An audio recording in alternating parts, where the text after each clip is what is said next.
What's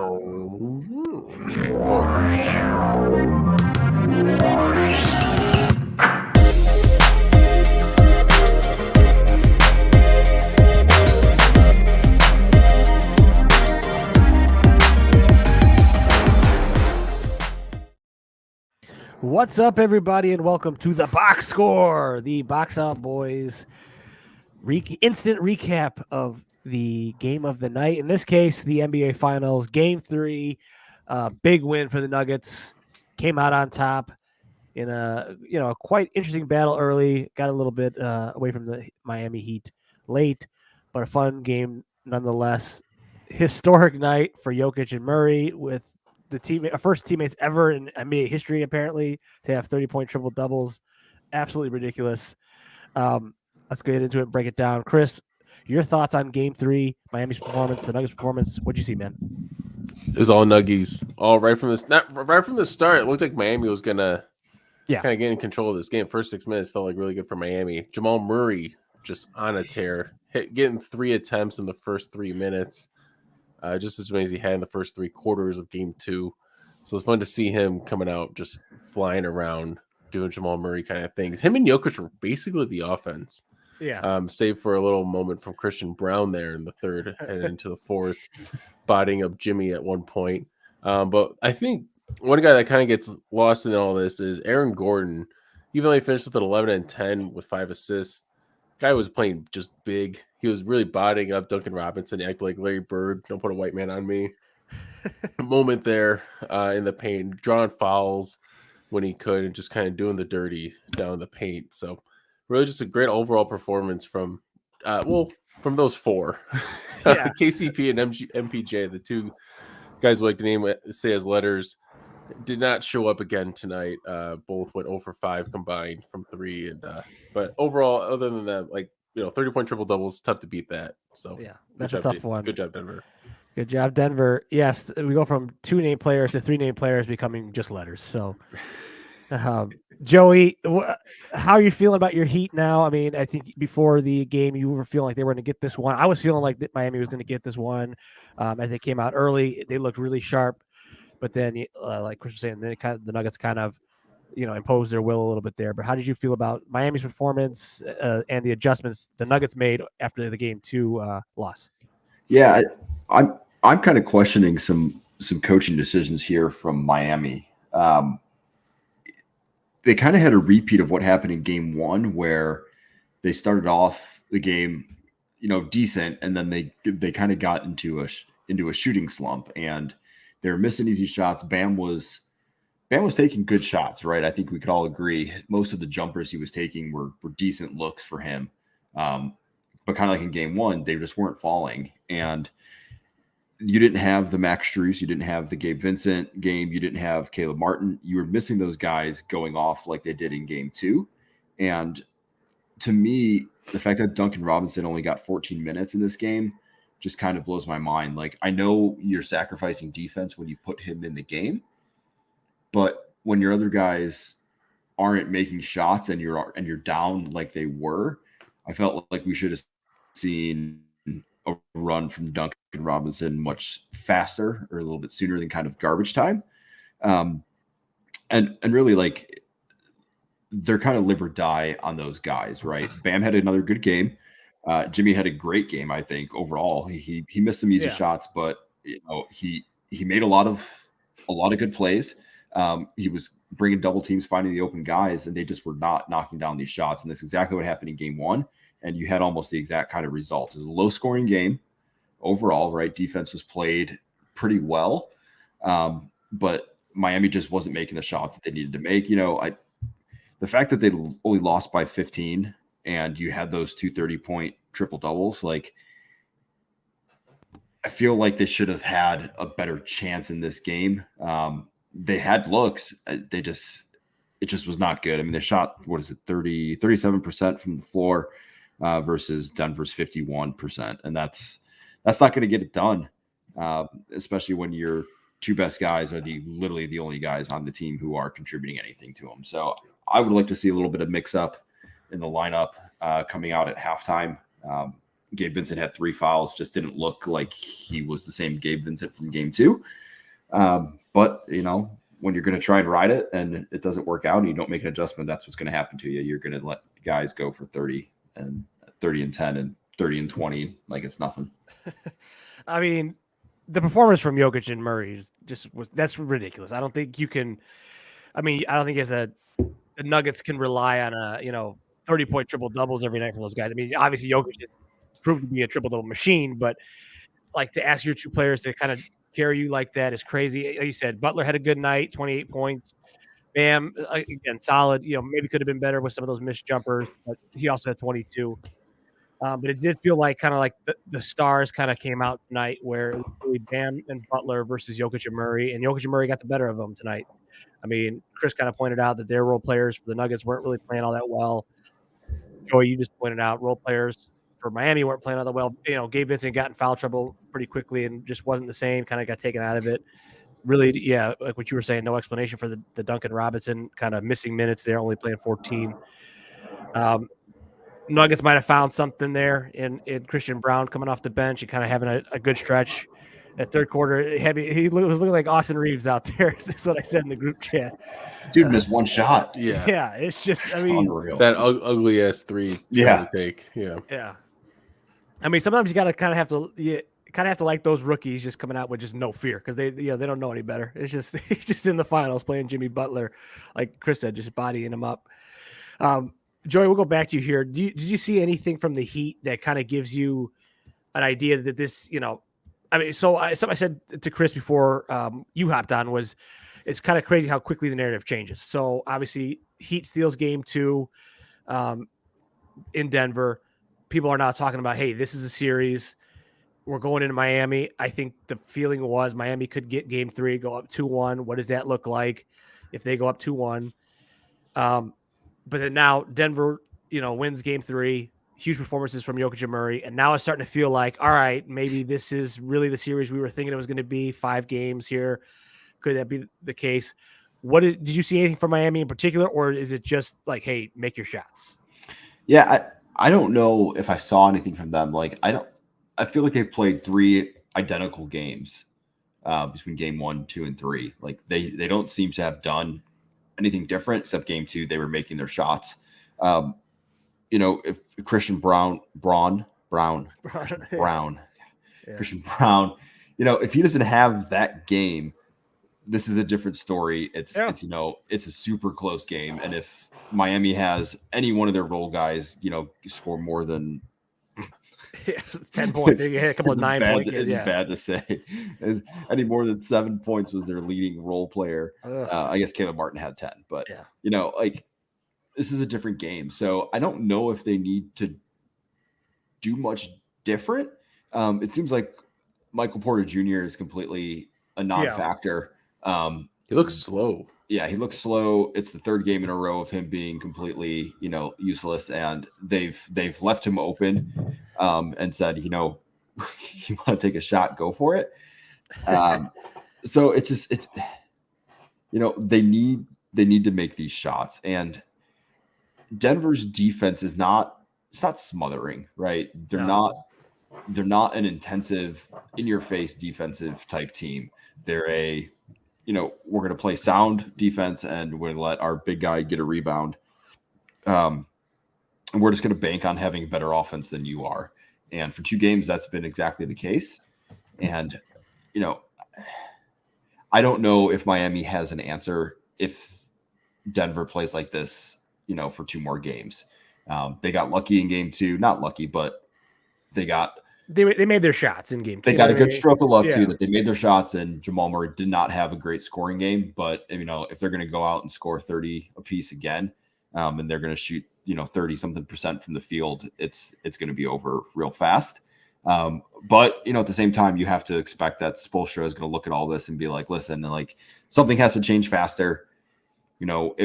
If it's a close game and we're just hanging in there with Bam and Jimmy doing all the work, like we're going to have to take a shot with somebody else giving us some offense and maybe ask Jimmy and Bam to turn it up on defense. Put somebody like Duncan Robinson in. Spoelstra looked like a genius in game 2 when he started Kevin Love. That didn't look like to be a genius move tonight, but I don't know what the other option would have been. You could have started Caleb Martin, but in the way that it all shook out. Imagine if he did So that. I If don't it know worked in game what 2, they need to and then do. Yeah. I mean, yeah, I'm not sure where the Heat go I don't know from what they here, need to do. other I think than- they just need to. yeah. They need to be quicker. I think with the adjustment. Yeah, I just think, you know, they need two, maybe three guys to really contribute off their bench or kind of their role players, right? They need Gabe Vincent, Max Strus, and Duncan Robinson, or, you know, they need three guys that have solid nights alongside of Jimmy and Bam, where I think Denver's got a little bit more wiggle room where they really need like one guy to really show up. I mean, KCP has kind of been a non-factor. So is Michael Porter Jr. I mean, he showed some flashes in the third quarter defensively, in my opinion, where I was like, okay, I think he still has his head in the game a little bit. Didn't look completely checked out like he did in the first half. So there were some signs there. I mean, he's still taking shots when he has them. Just nothing's going down. So if they'll start to go down. Yeah. He can maybe see it turn around. But Chris, what did you see from the Nuggets? That, you know, do you see them as kind of, obviously they took control of the series 2-1, but did they take sort of control back of the entire series? They took that narrative back. How did they look? Honestly, I'm only giving the Miami Heat a chance still because they are the Miami Heat. Looking at the team stats for this game, Nuggets went 5 of 18 from 3. They made 5 3-pointers, guys. 27%. Heat went 11 of 37, 31%. They could have shot a little bit better. I think Denver did a really good job of killing the flare screen down that Miami was killing them with in game 2, where it's like a fake screen and then the guy goes to the corner. They hit like 4 or 5 threes that way in game 2, so that was a little bit more negated. Besides that, Jeff Green, anyways, because of rotation. But the craziest thing here is turnover wise, Miami only had 4 turnovers the whole game to Denver's 13, and to see that, I think that might be the widest discrepancy of a turnover where the team with the positive or the more turnovers won the game. What looked great here is Denver looked like they really took control of the game. They looked a lot bigger, and they didn't even get KCP and MPJ playing well for them. So they got 2 more games. Bruce Brown, I thought he had a better game when I looked at the box. I'm like, oh, he had 5 points. Yeah, but he felt like he was a little bit more. He had 3 blocks, so that's probably why he felt like a little bit more of a factor in this game. So really, honestly, let's just put Miami aside. I really feel like Denver's just going to win these next 2 games and kind of go home within 5. Jimmy Butler kind of had his Jason Tatum type game where you look at it, he got 28 points, but then he had 2 rebounds, 4 assists, 0 steals, 1 block. He was around a little bit, but I didn't really see him as a factor as much. Bam had 22 points, 7 of 21 though. Yeah. And I just wanted to mention that, like, his mid-range, is it the ugliest mid-range jumper? Like every time he takes it, you're like, it's probably not going to go in. Let him take that, you know. Yeah, you kind of have to live with that. He could have had 30 easily with the amount of looks he was getting, it felt like. So but with all that being, so with Denver, I feel like they're kind of just going to wrap it up. It feels so easy to say that after a win like this, but it just feels good. It feels like it could happen. Yeah.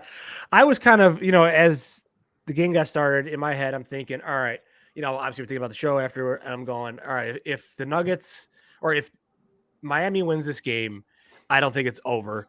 But I feel like if the Nuggets won this game, I don't want to say over, but that it's a harder thing for Miami to come back from the 2-1 than it would be for Denver to come back from 2-1. For sure. And I still see this thing going back to Miami Denver for 6. Well, I still see it going back to Denver 2-2. I don't think Miami's going to go down at home like that, because I think you're right, Chris. If they lose game 4, it's a wrap in Denver. There's no way Denver's going to lose that at home. But I just think they're going to make their adjustments. They're going to kind of, you know, work on hitting their shots. I think they're going to be okay. And I think Jimmy's going to come out and look like Jimmy has looked in the previous playoff series. And I think he might get him one. So I would not be surprised at all if this is 2-2 after Friday night. So that's what I'm thinking. But I don't know. Anything else from you guys, Joe? You got anything else? Yeah, I had I had a turning point moment that I thought was Yeah. going to be a turning point when Bam had that putback dunk over Jokic, Yeah. in like I think it was the second quarter. I was like, Yeah. okay, this is They it. replayed Like, that at halftime. yeah, I Yeah. was like, It made this it is sound like Miami was up by 10 the way that right. yeah. I mean, to be honest, when it happened, I was like, I was like, okay, like this feels like Miami is winning this game. Like, just Yeah. The crowd was amped. the crowd was amped, like Bam was amped. It was just like you don't often see Jokic get like kind of stumbled over like that, except when like he gets run into on the screen and he falls back for a foul call, but like he doesn't fall down that often. And for Yeah. Bam to kind of get up off that, like I was like, okay, this is exactly what they needed. Like this is the energy play. They're at home, gets them going. Bam has been kind of mediocre from mid range. Like he's going to start playing more in the paint, the rim. And then it just they came out in that third quarter and they were just flat, and it's kind of sad to see. Yeah. Like there was just not a whole lot of effort from them. They didn't seem to have that same defensive intensity where like, even when Jokic is at the top of the key and you're like, okay, they're going to run this little 2-man thing. It's like, all right, they're going to make a tough shot. Like the shots were pretty easy for them. They didn't have to work too hard for it, and they executed on everything that they had for them. That's true. Which just it was not a typical Miami game. So it just felt weird. Maybe they were just distracted with the big news in Miami about Messi going there, but Messi. Messi. I just checked. October 4th, he's playing the Chicago Fire. So yeah, we going? Let's go. It'll I be think so. $500 a ticket. So I know it's going to be crazy. Yeah. The first game will be absurd. Wait for next season. I have to do something, but yeah, I'm with you. And that Bam moment too was like right in the middle of the second quarter when they were having just a lot of defensive problems from the Nuggets, where they were continuing to. I still think it's an issue that they sort of overcommit to Jimmy and Bam, especially Jamal Murray. He really commits on that double and then gets lost and gives up a wide open three. And tonight the Heat were missing him. Game 2 they weren't. So, and that's to me is another thing I saw for game 4. If those shots are going down, even not even at the percentage, super high percentage, but just a little bit more consistent, keeping it a little bit closer, that's when it gets nervous to me. I feel like the Nuggets really have to put some distance between them. Even when they got to like 16 points at the end of the third, I was going, you really got to get this thing to 20 because that fourth quarter Miami Heat is going to come. Yeah, they went on a 7-0 run. And it got down to 12, and it was starting to get like, hey, what's going on? Even towards the end when the Miami fans had left and they had cut it to like 10 or 8 or something. 10. It was just starting to get interesting. And that's kind of, I'm not going to count Miami out at all until, the Nuggets get four here. So I am. Chris is, he's calling it a wrap right now. Print the shirts, he says. I'm not ready to call it a wrap yet. No. I think we saw just the same repeat of game 1, and I don't know. I feel like I don't want to say that like Miami lost this game versus like Denver won it, but like you look at this box score and just outside of Jokic, Murray, and this like flash in the pan of Brown, in the third like quarter. This game was 100% winnable for Miami if they shot just a little bit better. And I think that's kind of go ahead. I mean, it's sad to say, like I'm not trying to take away from Jokic and Murray because that is unreal. It's filthy. it's like it's stupid. But like, hey, if we're gonna let these guys get 66 points and everybody else just kind of floats around, like Miami should be winning that game, right? Like they should absolutely. Yeah, I mean, they have more scorers on their team in a game like this, right? When Michael Porter Jr. scores 2 points and KCP scores 6, like. You should be able to be like, yeah, this is a game we can win, regardless of what Jokic and Murray do. And that's got to give them some confidence too, because this is exactly what happened in game 1. They came out in game 2 and they shot better. So hopefully they can repeat that. Because that's what I say. I think that's kind of the wild thing. Like I think if you're the Nuggets, you're looking at this and going, we only even though we were down by a lot, we only lost by 3 in game 2. Mm-hmm. We should be up 3-0. If you're the Heat, you're going, hey, we kind of gave this one away on our home court. We let these guys run all over us, but like Joey, what you're saying, none of these other guys did shit. So we could be up 2-1. I think that's exactly how these teams are looking at it. And the question is, do the Nuggets come out with enough energy? That's my other concern about the Nuggets is they seem to kind of let off the gas a lot, and even in these fourth quarters, they let it get closer than it needs to be when they're up. And I could easily see them going, hey, we should be up 3-0. and maybe not coming out with that intensity in game 4, and Miami getting the best of them there. So They had one of those two guys with the letters show up. It wouldn't have been close. yeah, No, you're right. You're right. That's the If- thing. That's why I'm expecting one of those two guys to show up in these next 2 or 3 games I mean, to close it out. 2 or 3. yeah, 2 or 3. Yeah, maybe 2. Just the next Hey. 2. Let's just say 2. Sorry, I don't know why I even said 3. That's my fault. That's my fault. All right, we'll see who comes out. I think it's a great point, Titus. Though, this is my last thought. Like you're right. Yeah. Like both these teams still have a fair amount of confidence in themselves. Like it doesn't seem like either team, based on how these games have gone, has like felt that knockout punch yet. Like this game didn't seem like a knockout punch from Denver. No, It didn't seem like That's true. demoralizing. Like we put you down early and we kept you down the entire time. They let him back in throughout the game, and there were some positive moments. This is one of the better Jimmy games we've seen this series, I think. yeah, And probably since like game, I don't know, maybe like 3 or 4 of the yeah. Boston series, right? Like this is probably one of the better ones where he was on the scoring attack. wise, yeah. Yeah, I mean he didn't shoot the ball well, but he was on the attack, and the assists were good. So I don't think anybody's been put down yet. I'm with you. I think Miami can get this next game, head back to Denver. But if Denver does win game 4, I think it's all it's all over It's all been wrapped up real quick Sunday Miami night should be favored. or Monday night. Miami is not favored. Miami is plus 3.5 on Friday. I thought they'd be favored because it's kind of a must win. It's must win, yeah. I think. I don't think you want to go down to 3-1 the Nuggets. Yeah. No, I'm with you guys here in the sense that I think Miami can win. I also think if Denver gets something out of the letter crew there, I think The letter crew. the letter crew. I think they're like going to be. I think they're going to be just fine. But the question is that going to happen? Because Michael Porter Jr. does not look engaged very much at all, and KCP's just been quiet. So The Browns have been fine, yeah, the Browns have been fine. but we need those letters to step up too. Yep. All right, boys. If that's it for tonight, that's it for tonight. I'm not sure exactly when we'll be back here. I don't know where we did a game recap. I don't know if we're going to do it Friday night or Sunday. Maybe Sunday. Well, we'll figure it out. Yeah, we'll figure it Monday's out. the next game. Oh, Monday's the next game. Okay, yeah. Maybe Monday. Maybe a Monday probably night. Monday. It might be Monday night for a recap. I think we're kind of maybe saving that 100th episode. We'll for see. something We'll see how special. this goes. Seven, Yeah. how much is it? Yeah. All right. Well, that is it for us tonight. Join us for our next recap coming soon after game 4 or game 5. Who knows? Maybe we'll save it for game 5 if a potential ring. Could be a ceremony. closeout. It's Could probably gonna be a closeout. closeout. Yeah. Potentially Right, a champagne. closeout. Game 5 or 6. We don't know. We're 2 or getting- 3 yeah. games. Oh, jeez. Yeah, we're getting a little ahead of ourselves. All right, 6, 2, 3 games. All right, let's see. So follow us at Box Out Boys, Instagram, YouTube, Twitch, all that stuff. Slide those DMs. You know it. So for Chris, Joey, and Adam, until next time, I'm Titus. You Box are out. Titus. It's late. It's late. Box out.